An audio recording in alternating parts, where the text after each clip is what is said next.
Mm. Thank you, Lana. Thank you so much. It is so wonderful to be in this space that you have invited us into and to be creating something together after all these years.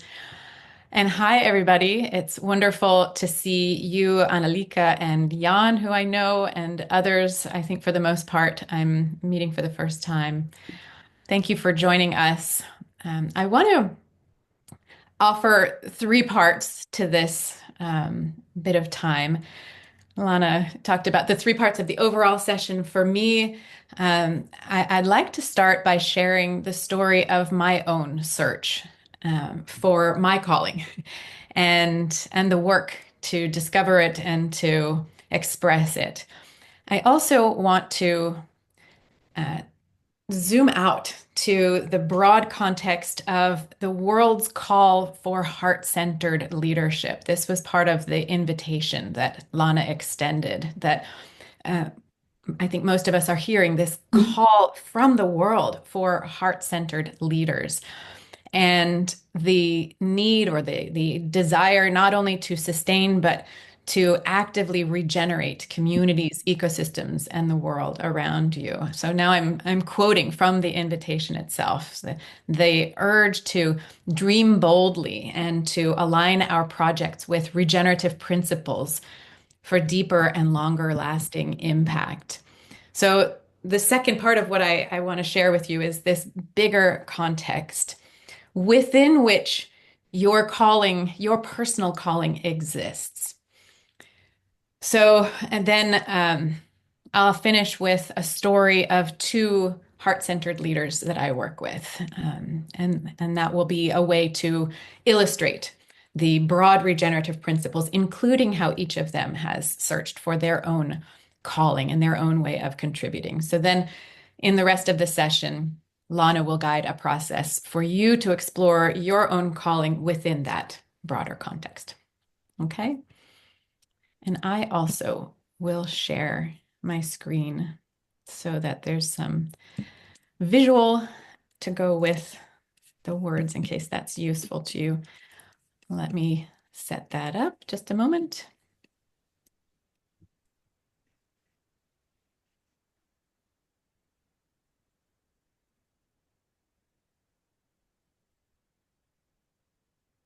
Here we go. Okay. So my story of my own search for what calls to me in the world. It started out in brand strategy. I got a master's degree in international marketing, and I worked around the world in brand strategy for these two big multinational companies. This was almost 30 years ago, I guess, or it was over 30 years ago. And it was very exciting at the time, but also really disillusioning. I found that felt that something really important was missing in how we engage with customers and community, in the purpose that we serve in traditional companies. But no one else seemed to see any problem. These are some of the most admired companies in the world. So I thought maybe it's just me. And maybe it's just that marketing is not my calling. And so let me explore a very different field. I shifted into organizational development, working with leaders and organizational systems and culture, and it felt better in my body. But I noticed that still something seemed to be missing in how we engaged with employees and with each other inside of organizations. I noticed that the clients that we worked with just wanted to know what buttons to push to get these people to work harder for the same amount of money. So it seemed all of it superficial and manipulative and not really purposeful in the sense that I was searching for. It didn't respond to a really meaningful calling for me. And what I started to notice as I reflected on this, and also as I saw the call for sustainability in the world, I saw that our organizations are guided by a story that says everything in the world operates like a machine. And that includes us, actually. We are just machines. We exist to compete and consume. We're separate from each other, separate from nature, separate from our organizations. We're just human resources that are put into the machine.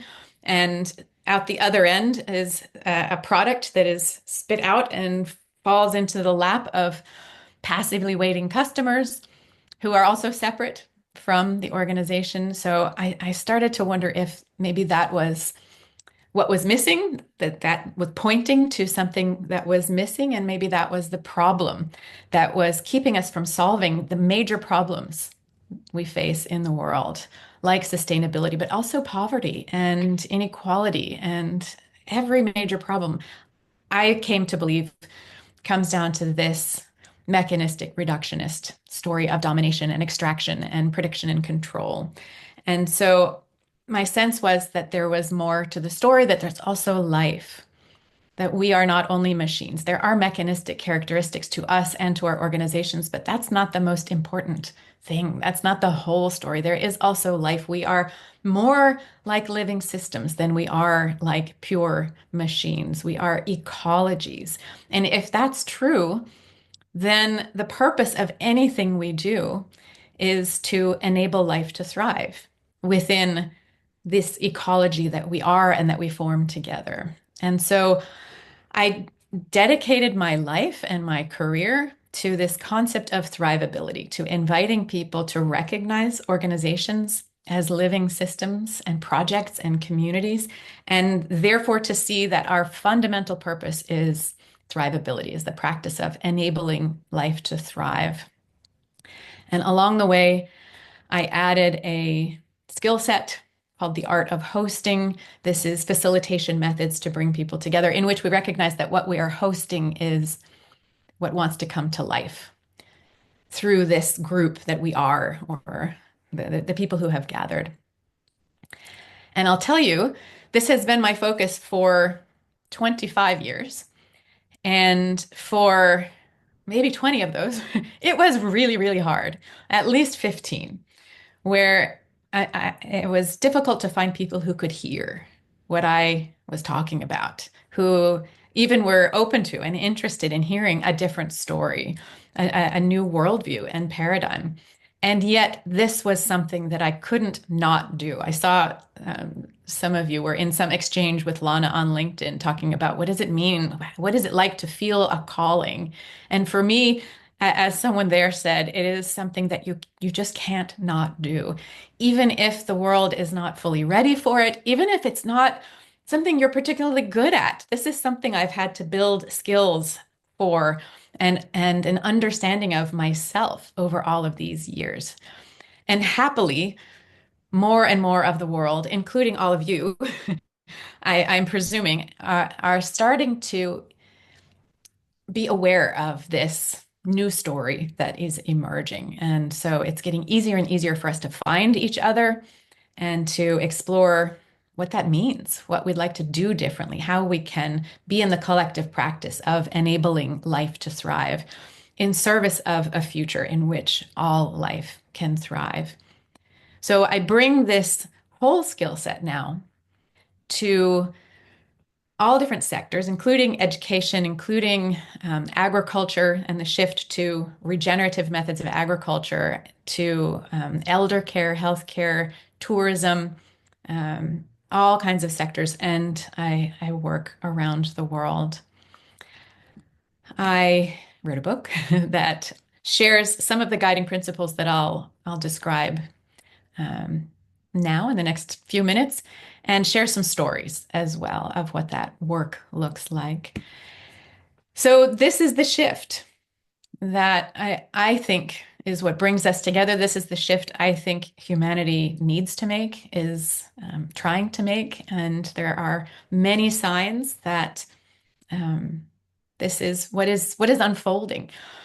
It's not a guarantee that we will fully make that shift. So it's very important that we come together in these conversations to find courage from each other and connection and ways to collaborate.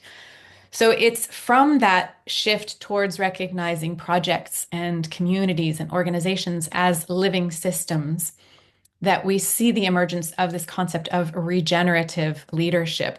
Only something that's alive is capable of regenerating itself, of being regenerative.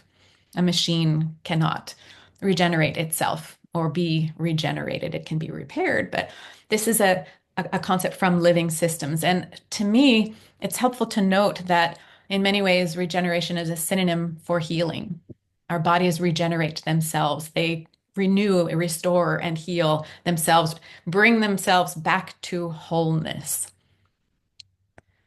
So it's helpful to recognize that this urge we feel, this call to offer healing-centered leadership, is a call to explore a bigger story, a story in which we are part of larger living systems, and we are living systems, living ecologies ourselves. And this word that I use interchangeably with regeneration, thrivability, I find helpful, in part because whatever group I'm with just a little bit of conversation, we know what it is to thrive. And we know what it is to enable life to thrive if we reflect on what would support our ability to thrive here, now. So we can be in this practice, even in this conversation, to discover what would enable life to thrive here. So I think about it as the informed intention and practice of enabling life to thrive. And the most important part of that is intention, to start with the intention to enable life to thrive. In so many of our contexts right now, we set our sights on something much smaller than life's ability to thrive. And as a result, we're getting something catastrophically less than thriving. So it's wonderful that you are here already with some intention to serve life's ability to thrive. And then it seems to me critical to recognize it's a practice. It's an ongoing life practice, and it's an individual and collective practice of stewardship, of gardening, of creating the conditions for life to be able to thrive, recognizing the complexity and the unknowable potential of the living systems that we are and that we serve, that we're part of. So it's a deepening in wisdom and compassion and the ability to sense what's needed and to respond with effective action. This is the life practice, like a martial arts practice or a spiritual practice. We get better and better at it over time. And the starting point is really this ever deeper knowledge of self and the wisdom and compassion that you can bring to the world. So this is the focus of the second part of our session today.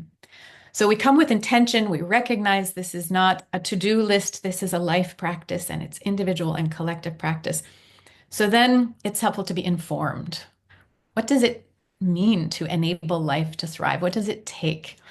And there are many ways to be informed. We can draw inspiration and guidance from indigenous wisdom, from Filipino psychology. I loved that you shared that, Lana. Those were so profoundly aligned with what I will share from biology. This is how I am informed and guided in my practice and my invitation into the practice of thrivability. So I will share a small set of guiding principles, principles of stewarding the regenerative capacity of the systems that we are part of. It's 4.5 things, and I'll share them all at once, and then I'll share how they show up in human context as well, in your context. So here they are, and it's 2 minutes of biology, and I know you can handle it. It ought to be intuitive.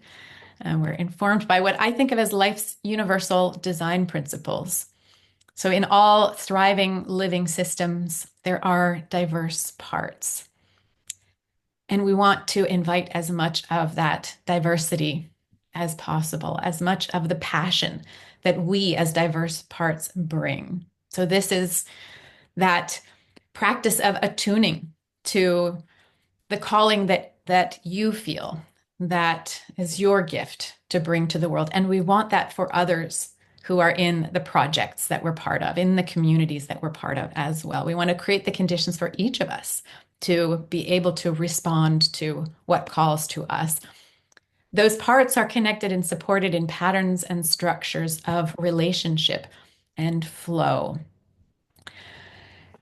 and in a way that enables the emergence of a new level of life, a new whole that has capabilities and characteristics of its own that we don't find at the level of the parts. And in human contexts, this is purpose that brings us together, holds us together so that we're not just a random crowd, but we form a living system together. So we form it, and also we are invited into it. This is what we're listening for. There's something that calls to us from within, and then there's something that calls to us that is bigger than us as well, that we are in service of. So part of the work is to discern what is the larger whole that calls to us, that calls us together. And what enables that process of parts coming together in patterns of relationship in a way that creates a new whole, like a forest or a project or an organization. What enables that and powers that is life, is whatever spark it is that animates us and makes us alive. Every living system is inherently self-organizing, self-generating, self-regenerating because it is alive.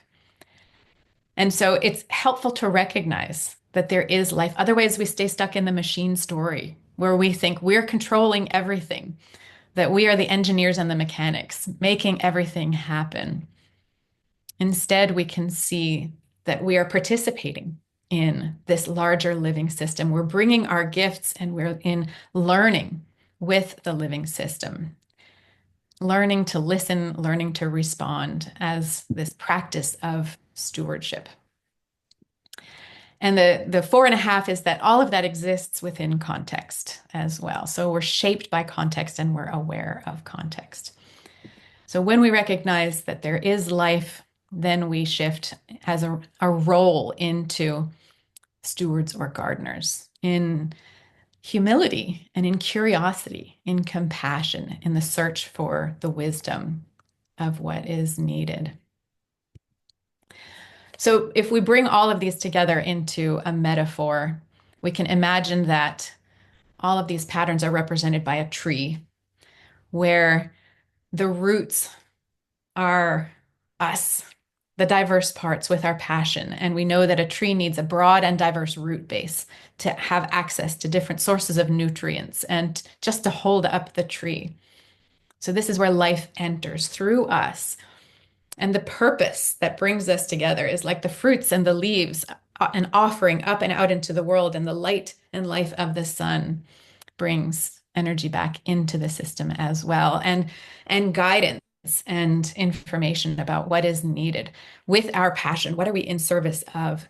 And that practice and practice ground of our relationship with each other. This is where our passion comes together in service of the purpose that holds us together. This is where life flows from roots to leaves and back down to us in the roots. All of that is held and shaped within the soil of our place or our context. And this whole living system has life and potential. So all of this is what we are aware of and tending to all of these conditions. And healing, if our goal is to be healing-centered leaders, to enable life to thrive, then we have to be aware of and tending all of these. Healing is an emergent characteristic of living systems. I can't heal you. I can support the conditions for healing to emerge from you as a living system, from an organization, from a community. So this is my practice of stewardship, is to be aware of and tending all of these different levels. And our focus today is most of all on how you can show up most authentically with your passion, with your gifts and contributions. But it's important to be aware that it's also in relationship with others and with the world around you, and also listening for the cause that calls to you that is bigger than you. Ocean pollution calls to you. Poverty calls to you. And what are its needs that your gifts can be in service of? So this is a practice of continually participating and learning and evolving. So I'll share a story of two women who um, are beautiful examples of healing-centered leaders in service of regeneration. They are farmers in Ontario, not far from London, Ontario, Rosie. And they had the sense that their community needed something. So they were sensing the whole, the purpose that brings the community together, or the lack of shared purpose, that there's something that's needed to bring us together so that each of us can be nourished, so that we can be in relationship and learning. And they noticed that all farmers care about soil, that that could be the thing that brings us together. And there's growing awareness that the farmer isn't the one who grows the plants with their chemicals and heavy equipment. This is the story of conventional agriculture, but instead it's actually the living system that is the soil, the whole ecology, but especially this living system that is the soil. And so there's this invitation, this opportunity that's becoming more visible for the farmer to participate in that process in order to regenerate, to support the soil's ability to regenerate itself. So what if that could be the thing that brings us together? So they put out an invitation and brought a speaker who could talk about soil, and many farmers came, and there was a lot of energy and interest, and it was clear there was power here. I call them the matriarchs because I think in many communities there are these women who are attuned to what the community needs, but they also could just as easily be called the community stewards. This is the role that they stepped into in sensing the whole and in convening the system in conversation and relationship and flow so that each person's gifts could be honored and shared. So they continued the work of convening and invited other people in to join them in this practice of stewarding the needs of the whole community. And this is where I came in particular, to help them see if the soil is to be regenerated, then the community needs to come together in shared learning and encourage, as we do as well, in the complexity of adopting these new methods of working with the land. The science is actually quite clear about how the soil works, and there are just a handful of methods for how to work with the soil in regenerative ways. So it ought to be an easy transition, but because there is life, there is complexity. Every piece of land is different, every season is different. It's a shift in culture to be in this relationship with the land differently. And so they found that they really do need each other in order to make the change that they each felt called to make. And that doesn't happen by itself. So they continued to convene the community and tend to its needs as well in a responsive way. So over time, they noticed that some wonderful patterns emerged in this community that they were stewarding with others. We started to talk about not only regenerating the soil, but cultivating the soil of community as well as a way to seed systems change. So the wonderful benefits that they noticed from this, they adopted as core intentions for everything they do. What they noticed was that because they were together in tending to the needs of the individuals, of their relationships, of the topic of regenerating the soil that held them together, all in responsiveness, was that first, farmers are no longer isolated. And that's a huge problem within the whole world, actually. Farmers suffer pretty significantly from mental health challenges because they are generally isolated. So this was an enormous benefit. They noticed the emergence of a culture of shared learning, curiosity, and change in how they are in relationship with each other. And this was a dramatic shift as well. This is not the typical culture among farmers, but they were able to cultivate that between themselves. They noticed that as a whole, the community grew more invigorated and inclusive, more cohesive, more seemed possible because they were together, tending to these fertile conditions. And importantly, they noticed this continuous stream of new self-initiated and community-sustained projects in support of soil health and more. So each person was able to show up with their curiosity and their contributions, their ideas, and there was a ready community. The soil was there to invite and welcome that contribution and to nourish it. And as a result, the landscape was regenerated.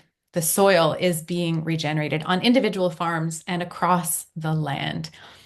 So healing is happening at multiple levels. The land is being healed, the farmers are being healed, the community is being healed. And these are the patterns that we find everywhere that there is heart-centered and regenerative leadership. Healing isn't something that happens in isolation. It happens as an emergent property of a system that is more connected, more cohesive, more inviting the parts and the relationships and gathering us together in wholeness, all in responsive reverence for the mystery and potential and emergent needs of life, of the living systems that we are and that we are part of. So the last thing I want to offer is when we take all of this into account, when we recognize that there is life that holds more complexity and more potential than we can know, then we show up in this stance of stewardship and service, in reverence and responsibility. Then my invitation is to explore a shift from the urge so many of us feel to change the world and see what else comes into view and into your heart when instead you seek to cherish the world. And this isn't to say that we don't want change to happen, but that it may be a more effective stance, a more effective way of being in relationship with the world in order to support the change we want to see. If we come with our drive to change things, to assume that we know the change that is needed and that we are the ones to make that change, then it's dangerous territory. But when we can cherish the complexity and the wholeness of what is there, we might see our own role more easily in the systems that we would love to change. And we might come with more compassion. We might see more of the whole system. We might find more receptiveness, actually. So this is what I saw in the example of the farmers and what I see in the projects in all different kinds of contexts as well, that this is a helpful expansion of this urge to change. So maybe I'll stop there and see. Where would you take us from here, Lana? Mm, like what I said, I can